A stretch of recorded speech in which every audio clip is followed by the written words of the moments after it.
The morning sun rose over New York City like any other Monday. People rushed to work, coffee cups in hand, taxi horns blaring through the busy streets.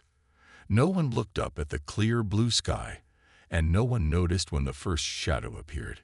It started as a tiny dark spot, no bigger than a plane. Within minutes, it grew larger and larger until it blocked out the sun. That's when the screaming began. Tom Miller, a traffic cop in Times Square, was the first official to report the massive ship. His hand shook as he spoke into his radio. "Central, there's something huge up there. I mean really huge. It's like nothing I've ever seen before." Before Central could respond, more ships appeared. They came from nowhere, massive black shapes that looked like floating mountains made of metal. Their surfaces gleamed with strange lights, and they moved with impossible grace for objects so large. Across the globe, the same scene played out. London, Tokyo, Moscow, Beijing. Every major city found itself under the shadow of these giant vessels. Television stations dropped their regular programs. Internet services crashed as millions tried to share videos and photos of the ships. The world's military forces scrambled their jets. F-22s and other fighters took to the sky, looking like tiny insects next to the massive alien ships. They circled helplessly, unable to do anything but watch. Then the message came. Every screen on Earth, phones, computers, televisions, suddenly showed the same image. The alien that appeared looked almost like a tall human, but with gray skin and eyes that glowed purple. It spoke in perfect English. "People of Earth, I am Supreme Commander Val of the Meridian Empire. Your planet is now under our control. Your technology is primitive. Your weapons are useless. Your cities are defenseless. We have come to claim your world and its resources. Resist, and we will destroy you." In the Pentagon's main control room, generals shouted orders and staff ran back and forth. Reports flooded in from every military base. Their most powerful weapons, missiles, tanks, jets, all seemed laughably small compared to even one of the alien ships. But deep underground, in a secret room that didn't officially exist, General Robert White watched the chaos with an odd calmness. He picked up a secure phone and spoke just 5 words. "Is everything still on schedule?" The answer came back immediately. "Yes, sir. All systems are go." Above ground, panic spread through the cities. People ran from their offices, trying to get home to their families. Others stood in the streets, staring up at the ships with a mix of fear and wonder. Traffic jammed the highways as people tried to flee the cities. The aliens watched all this with satisfaction. Their scans showed exactly what they expected: a primitive planet with basic weapons and no space fleet. Their sensors detected only simple satellites and space stations. Everything matched their intelligence reports about Earth. Supreme Commander Val smiled as he watched the humans scramble like ants whose hill had been disturbed. He had conquered 12 other worlds this way, and Earth would be number 13. He gave orders to position the ships over every major population center. "Send the formal surrender demands," he ordered. "Give them 6 hours to submit. After that, we begin the cleansing." His subordinates hurried to obey, none of them noticing the small blip that appeared for just a second on their long-range sensors. Deep in the Kuiper Belt, hidden behind a cluster of asteroids, a human ship received an encrypted signal and began to power up its systems. The aliens had made 3 crucial mistakes. First, they believed what they could see. Second, they thought humanity's division and squabbling was real rather than a carefully crafted act. And third, they assumed that Earth's apparent weakness meant they were primitives. As chaos erupted across the globe, a select few humans checked their watches and waited. The greatest show in human history was about to begin, and the aliens had no idea they were actually the audience, not the performers. The trap was set.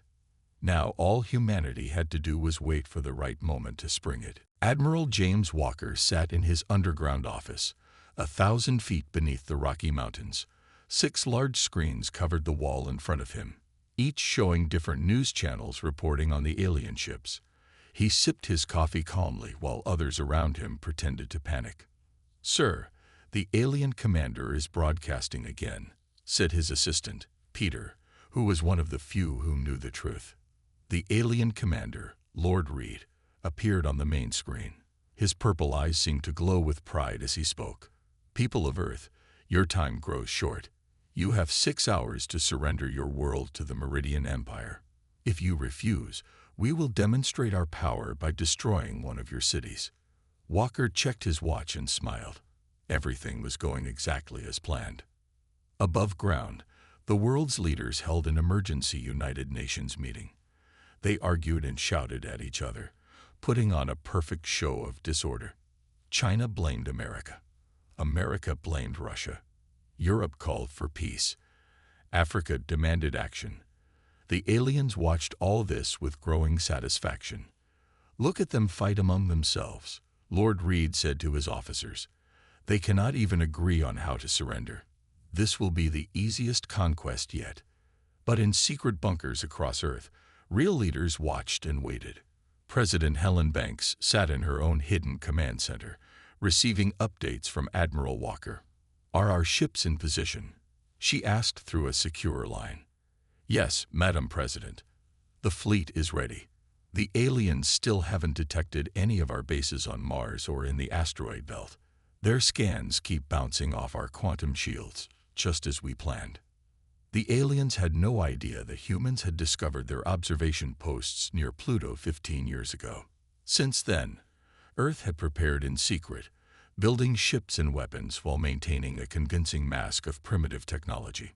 On the surface, military bases launched old jets and rolled out tanks. Soldiers marched in formation, looking exactly like what the aliens expected from a primitive world. News cameras filmed everything, and the alien satisfaction grew with each passing hour. 4 hours until the deadline, Lord Reed received an urgent message. "Supreme Commander, we detected a strange energy reading near Mars, but it vanished immediately." "Probably just solar interference," Reed replied. "Their technology is too primitive for anything else. Continue monitoring their pathetic military display." In his underground office, Admiral Walker received the report about the near detection. He sent new orders to the fleet: maintain complete radio silence, switch to quantum communication only. The next 2 hours passed slowly.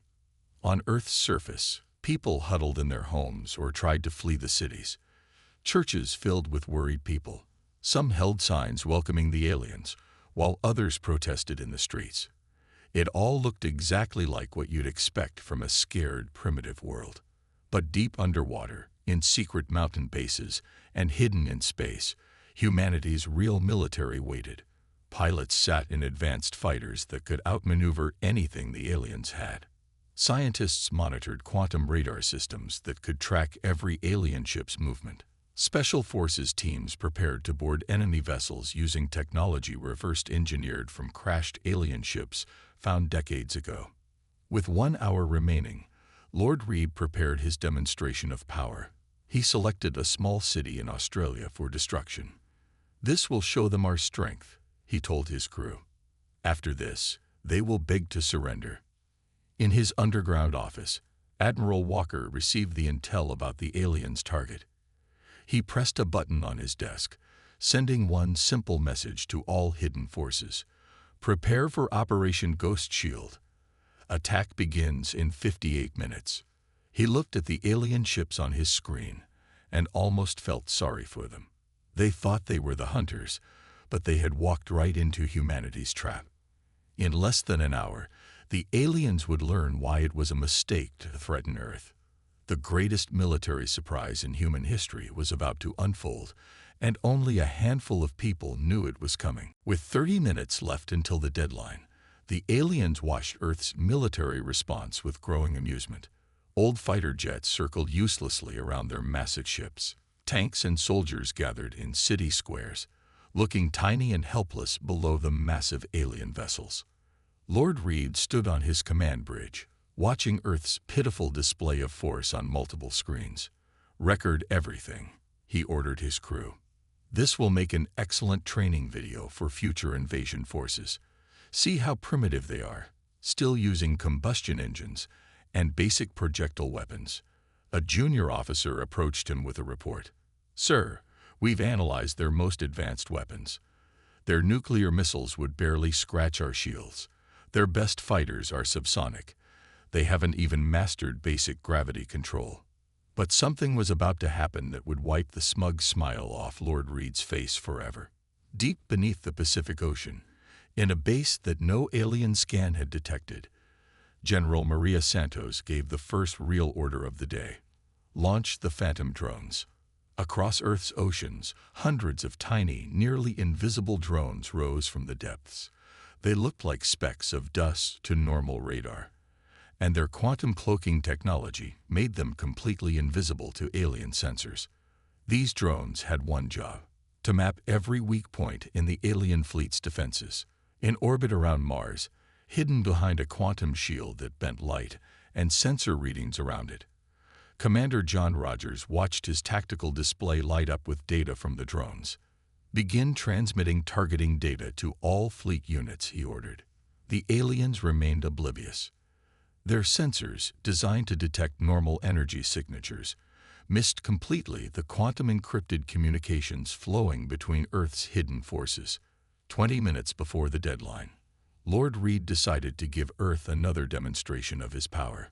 He ordered a small energy blast fired at an empty field in Africa, creating a crater half a mile wide. "Send them the video," he commanded. "Show them what awaits their cities if they resist." In the underground command center, Admiral Walker watched the energy blast with interest. "Analysis?" he asked his technical team. "Sir, their weapons are exactly what our intelligence suggested. Strong, but nothing compared to our quantum disruptors. Their shield technology is 2 generations behind what we've developed." Walker nodded and sent a message to all hidden fleet commanders. Phase 1 complete. Enemy capabilities confirmed. Prepare for Phase 2. 10 minutes before the deadline, something strange happened. All of Earth's visible military forces began to retreat. Tanks rolled back to their bases. Jets returned to their airfields. Ships turned around and headed back to port. Lord Reed laughed. "They finally accepted their fate," he told his officers. "Prepare to receive their surrender." But in that moment, things began to change. Deep in Earth's orbit, hidden behind the moon, 30 advanced warships powered up their engines. In the asteroid belt, 20 more ships emerged from their hiding spots in hollow asteroids. From beneath the ice of Europa, Jupiter's moon, another squadron of Earth's most advanced vessels broke cover. 5 minutes before the deadline, Admiral Walker sent the final code. Ghost shield activated. Suddenly, the alien sensors detected something impossible. Their screens showed hundreds of small ships appearing out of nowhere, but these weren't the primitive vessels they'd seen before. These ships were sleek, advanced, and powered by technology that shouldn't exist on Earth.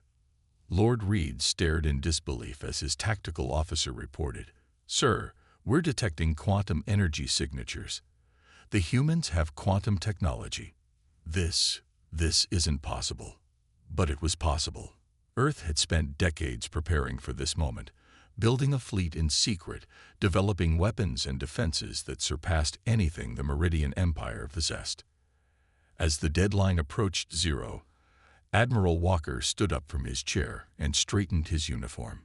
He pressed a button on his desk, opening a channel to every alien ship in orbit. "This is Admiral James Walker of the Earth Defense Fleet," he announced. "I believe it's time we showed you what a primitive civilization is really capable of." The greatest deception in human history was about to be revealed, and the aliens were about to learn a very expensive lesson. The alien ships hung in Earth's orbit, their crews frozen in shock as more and more human vessels appeared. What had seemed like an easy conquest was turning into something very different. Lord Reed's voice shook as he demanded answers from his sensor officers. "How many ships are they hiding? Where did they come from? Why didn't we detect them before?" "Sir, His chief sensor officer replied, "We're counting over 200 vessels now. They're using some kind of advanced quantum cloaking technology. Our sensors can't penetrate their shields to analyze their weapons." Commander Anna Thompson sat in the captain's chair of her flagship, the EDS Avenger, hidden in the dark space behind Earth's moon. She smiled as she watched the alien fleet's confusion through her tactical display. Years of training had prepared her and her crew for this moment. "All ships, this is Commander Thompson." She broadcast on the secure quantum network. "Execute attack pattern Ghost 7. Remember your training. Today we show them what Earth can really do." The human fleet moved with perfect precision. Ships that had been hidden on Mars, in the asteroid belt, and even in underground bases on Earth's moon, all activated their main drives at once. The space around Earth lit up with hundreds of quantum engines glowing with blue-white fire. Lord Reed watched in horror as his tactical display showed the human ship's energy readings. Impossible. These readings show their technology is more advanced than ours. How can primitive humans have quantum drives? The answer was simple, though the aliens didn't know it. 30 years ago, humans had discovered a crashed alien scout ship in the Arctic. Instead of announcing it to the world, Earth's governments had worked together in secret. They reversed engineered the technology, improved it, and built an entire fleet while maintaining the illusion of being primitive. Commander Thompson's voice came over all frequencies, broadcasting to both human and alien ships. "Attention Meridian Empire vessels. You entered Earth's space uninvited. You threatened our cities. You demanded our surrender. Now you'll learn why that was a mistake." The human fleet moved into attack formations that the aliens had never seen before. Each group of ships created a perfect geometric pattern, their quantum shields linking together to form an impenetrable defense network. "Sir," one of Lord Reed's officers shouted, "their ships are using synchronized quantum fields. The technology required for this, it's centuries ahead of our own." In his underground command center, Admiral Walker watched the deployment with satisfaction. On his screens, he could see the alien fleet starting to break their perfect formation, some ships already turning to create escape vectors. "Commander Thompson," he ordered, "you may begin the demonstration." 5 of Earth's smallest ships broke formation and approached the nearest alien vessel. These ships, no bigger than ancient Earth fighter jets, activated their weapons. Beams of pure quantum energy lanced out, cutting through the alien ship shields like they weren't even there. Lord Reed stumbled back from his command console as reports flooded in. "How? Their weapons. They're penetrating our strongest shields. Our return fire isn't even reaching their ships." In the EDS Avengers bridge, Commander Thompson watched the aliens' disarray with grim satisfaction. "All ships, hold position. Let them see our full strength before we continue." The human fleet created a perfect sphere around the alien vessels, trapping them in a net of advanced warships. Each human vessel now powered up its main weapons, their quantum cannons glowing with barely contained energy. Admiral Walker stood in his command center, knowing that history was being made. "Send the final message," he ordered. Commander Thompson's voice broadcasted again. "Meridian Empire forces, you have exactly 1 minute to power down your weapons and engines. If you comply, you will be allowed to leave with your lives. If you resist, we will show you exactly how primitive we aren't." The aliens had expected to find a helpless planet. Instead, they had walked into a trap laid by one of the most advanced civilizations they had ever encountered. And now they had to make a choice: surrender or face the full power of Earth's hidden fleet. The next 60 seconds would determine if this became a slaughter or just a very expensive lesson in underestimating humanity. The 60-second deadline ticked down. On every human ship, crews stood ready at their stations.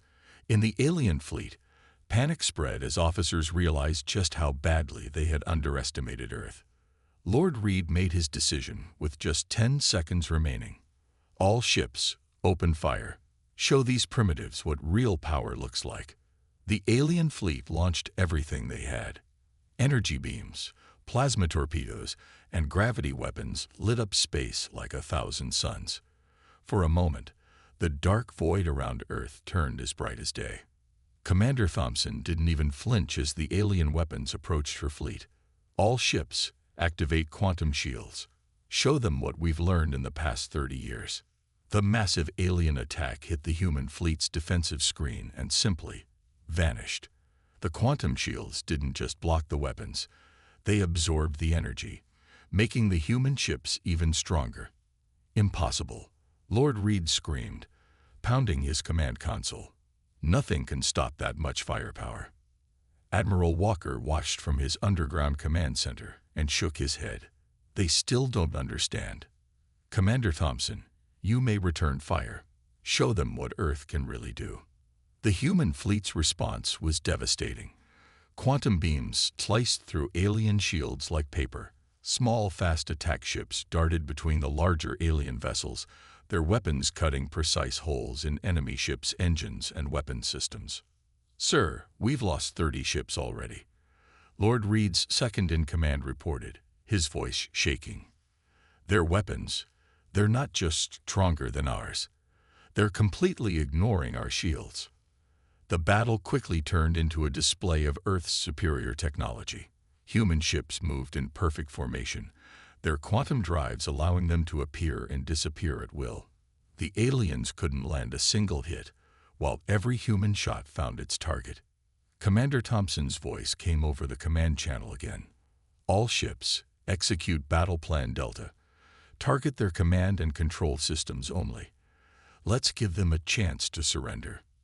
Earth's fleet split into smaller attack groups. Each group surrounded an alien vessel, their quantum weapons precisely disabling engines, weapons, and communications. They weren't trying to destroy the alien ships.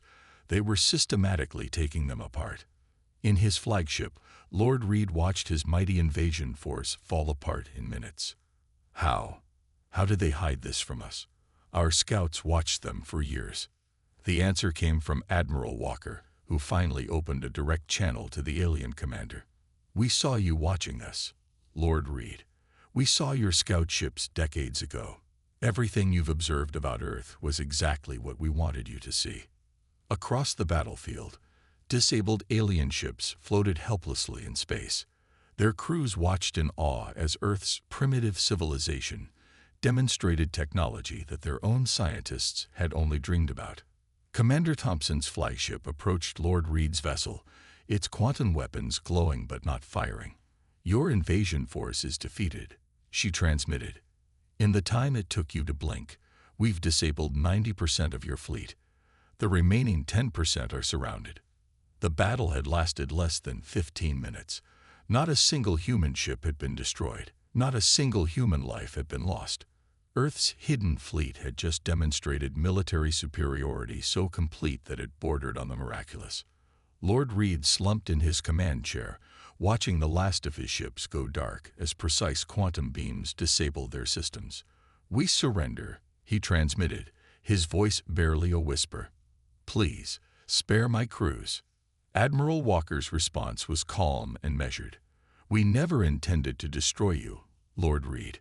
This was a lesson, not a slaughter. Remember this day.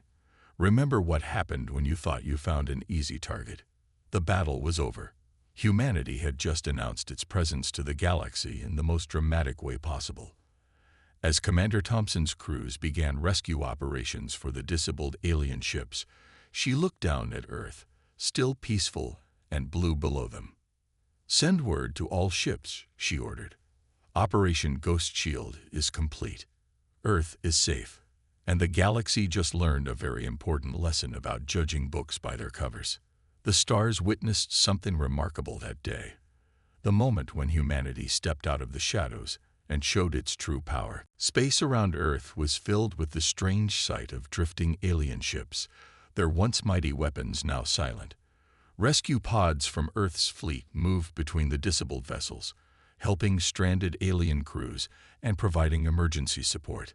In his command ship, Lord Reed watched in stunned silence as human medical teams boarded his vessel. They wore advanced spacesuits that made his own crew's equipment look ancient. "You're helping us?" he asked the rescue team leader. "Of course we are," the human medic replied. "Just because you tried to conquer us doesn't mean we'll let your people suffer. That's not how Earth does things." Admiral Walker's image appeared on every working screen in the alien fleet. "Attention all Meridian Empire forces.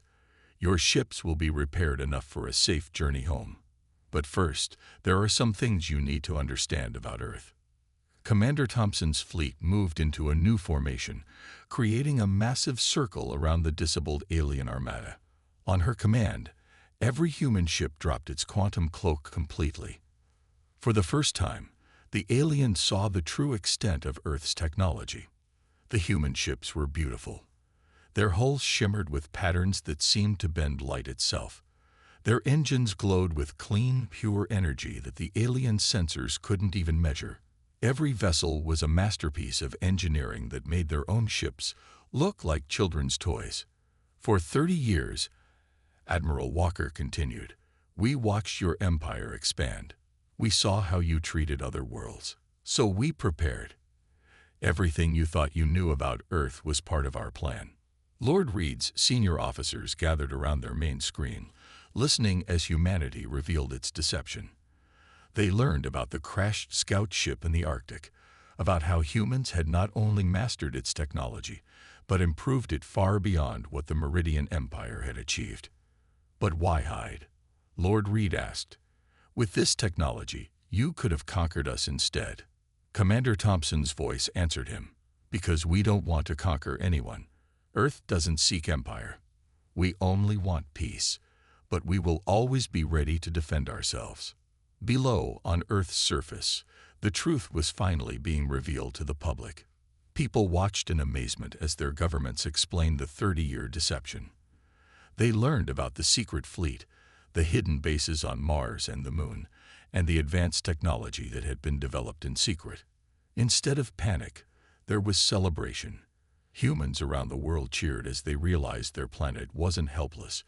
It was one of the most powerful civilizations in this part of the galaxy. In her flagship, Commander Thompson received a new message from Earth's combined government. She opened a channel to all ships, both human and alien. "Today marks a new chapter in human history. We no longer need to hide our true capabilities." The quantum screens on every vessel displayed images of Earth's other achievements: cities under the ocean, bases inside asteroids, ships that could fold space itself. 30 years of hidden progress was finally revealed. "You will return to your empire with a message," Admiral Walker announced to the alien fleet. "Earth is not a target. We are not primitives to be conquered. We are humanity, and we come in peace, but we will defend ourselves with force if necessary." Lord Reed nodded slowly, finally understanding. His invasion force, which had seemed so powerful just hours ago, had never stood a chance. Earth's apparent weakness had been the perfect trap. As human repair crews worked on the alien ships, Commander Thompson looked down at the blue planet below. "Send a message to all Earth defense stations," she ordered. "Operation Ghost Shield is complete. Beginning Phase 2, open contact."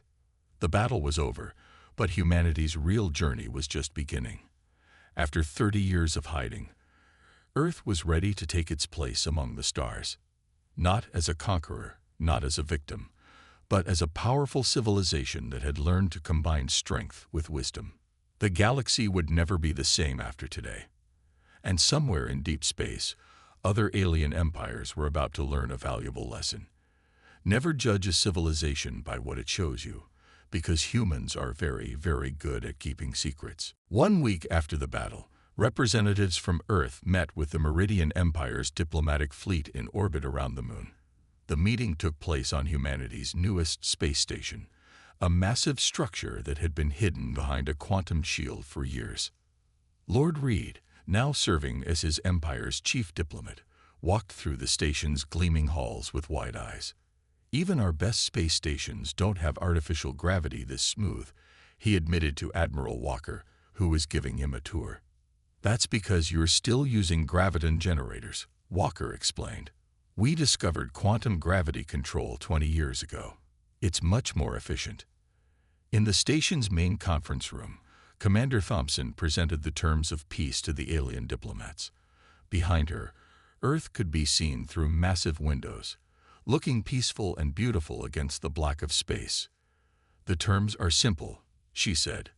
"Earth will share some of its medical and environmental technology with your empire. In return, you will help us establish peaceful contact with other civilizations in the galaxy."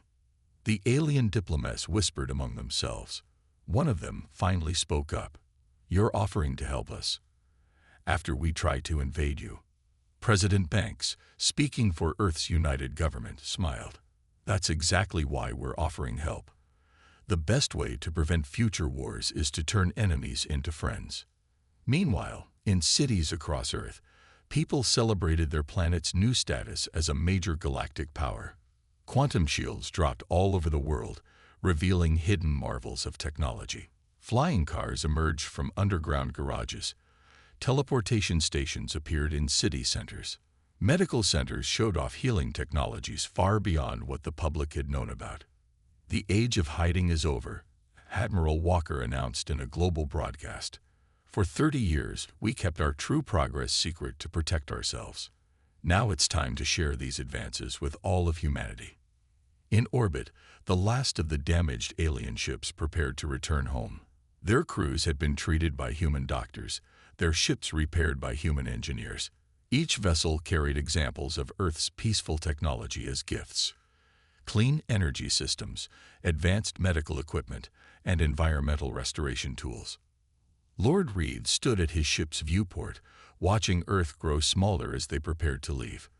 "We came to conquer a primitive world," he said to Commander Thompson over the comlink. "Instead, we found teachers." "Just remember," Thompson replied with a smile, "Earth will always be watching. We have ships hidden throughout the galaxy, keeping peace. We don't want war, but we'll always be ready to protect ourselves and others." The alien fleet jumped away to hyperspace, carrying news that would shock the galaxy. Earth, the supposedly primitive planet, was now revealed as one of the most advanced civilizations known. In his underground office, Admiral Walker looked at his final report. The 30-year deception, known as Project Ghost Shield, was officially over. Humanity could finally stop pretending to be less than they were. President Banks made the final global announcement. "Today marks a new era for humanity. We kept our advances secret because we had to. Now we can focus on what humans do best: exploring, learning, and growing." Commander Thompson's fleet took up new positions around the solar system, no longer hiding. Their quantum drives glowed proudly as they patrolled, a clear sign to any watching eyes that Earth was protected. The truth about humanity's achievements spread quickly through the galaxy. Other alien civilizations, some friendly and some not, received the news with shock. The quiet little planet that everyone had ignored was suddenly revealed as a sleeping giant. But Earth remained true to its word. Its ships became known as peacekeepers, helping other worlds in trouble. Its technology was shared with peaceful civilizations. The planet that everyone had thought was primitive became a center of learning and advancement. As the sun set on that historic day, Admiral Walker looked out his window at the city below. Flying cars zipped between buildings. People teleported to and from work. Everything they had hidden for so long was finally in the open. "Not bad," he said to himself, "for a bunch of primitives." The greatest deception in human history was over, and the galaxy was a better place for it.